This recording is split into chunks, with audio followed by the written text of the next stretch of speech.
So 2009 was was an interesting year to say the least. But that's not what we're going to talk about today. Our session's around sort of outlook in 2010, and if you sort of stay on top of what's happening there, there's some really early signs of recovery and consumer confidence and things looking like they're going to sort of get more positive in the future. But then, Industry Canada is saying that, unemployment is also going to continue to rise in 2010. With sort of both of those different dynamics happening, what are you guys doing at your company to ensure that it's going to be successful in 2010? I'll actually maybe let Jim start and we'll... Well, as I mentioned, our bread and butter is payroll, but we find, of course, with the economy, most of our clients are still there, thank goodness, but the number of employees they have is down, so therefore that's affecting our revenue. As well, a great part of our revenue is the trust that we hold, the float that we hold between, getting money from our clients and holding it for a very brief period and then paying all of their clients. But with interest rates going down, of course, that impacts our revenue. So we've had a very tough year, like lots of others. But fortunately, we've managed our expenses very well, so our profit for the year is pretty close to plan. Going ahead, we have very modest business growth for next year. I think it's realistic to think that we're not going to try for double-digit growth. Very modest expectations on new hires. We're holding the fort that way. For HR, basically, we're going back to basics. We're a 50 best employer. We get a lot of feedback from Hewitt, from their annual survey, and from our employees. And the basics are basically career development, manager performance, and recognition. They're sort of the perennial triad, if you like, that keep appearing on employee satisfaction, employee engagement surveys, simply because it's all personal, individual stuff, and it's always hard to do that best. So that's more or less what we are doing. And as far as the business goes, we know where payroll is, so we are trying to, grow our sales in areas other than payroll. In other words, the recruiting, EAP, and the learning side. Great, thank you. Reid, what about you guys? What is Conagra doing in 2010 to ensure its dominance? We're a bit of an anomaly, I think, in the economy as a whole, because there's one universal truth in our business is that people have to eat. So, in fact, last year was probably the best year that we've ever had, at least the Canadian organization. We continue to see, a lot of our value brands that continue to get into people's baskets, and people are they're obviously spending less time in restaurants. So we actually exceeded our plan by 10% last year, which puts us in a unique position, very specifically as it relates to the question. We're actually a shopper of talent right now. I know we'll talk a little bit about the war for talent, but we're in a different position where we're actually going out and we're finding people in the market that traditionally were never really interested in being in the food industry and the CPG.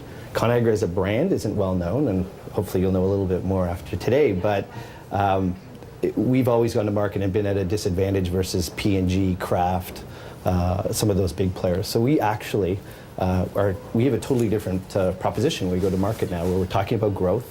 We're talking about really, really interesting innovation that we've never really seen before. In fact, we've just launched Healthy Choice Gourmet Steamers, which some of you might have seen on TV or tried the product, hopefully. But it's the biggest launch that we've ever had in Canadian history. So we're actually looking to ramp up. Not that we're adding, incrementally 10 times the amount of heads, but we're looking to bring in new, innovative talent that literally we've not had a chance to bring into our organization before. As an example, and somebody that Frank knows, brought in a tier 1 marketer from Coke, Pina Scara, who's just this incredible leader. Whereas before, our brand probably wouldn't have attracted that type of leader. So we're excited about where we've come from, and also the opportunities going forward. So we're really taking advantage of acquiring tier A talent that may not have moved in previous times, and now that the economy where it's at. And really accentuating the point of differentiation that we have to offer versus our competitors when it comes to talent. On the employer brand side, what are you guys doing to, because you did mention that you guys are a little bit behind the 8 ball with some of the people you're competing with. What are you guys doing to build your employer brand in 2010? Great question, because in the past we would spend a third of our interview times explaining, here's who Conagra is, here's all our brands, and people typically get it. And I can show you my business card. In fact, we usually hand the business card with upside down because all our brands are on the back, and people go, okay, because now I know ConAgra. So we're able to now get in front of different industry groups. So the FCPC is an industry group for consumer foods. Spending a lot of time there. In fact, our president is on the board of directors, spending time at Wilfrid Laurier, actually. Fraser, you'd be happy to know. I'm a Laurier alumni. Yeah. In case nobody guessed that, but we're spending a lot of time sort of grassroots, both internally and externally, making sure that people are aware of the brand. I mean, this is a great branding opportunity today for all of you as well. So take advantage of those things as much as possible. Thanks. Frank, you have an interesting perspective, being from sort of a consulting point of view. You can see what different companies are doing. What are some of your top clients doing in 2010 to continue that their organizations continue to grow? I think to mirror what folks are saying, it's really about strategic growth. And I think that in the retail world, we all know it's been hit very hard over the last 18 months.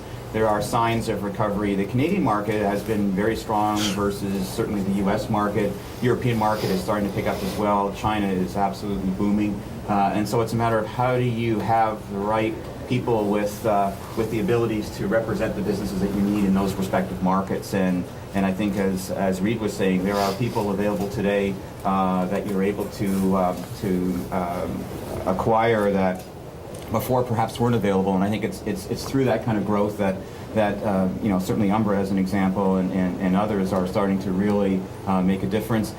Flip side on the other world, in the academic world, it's completely different.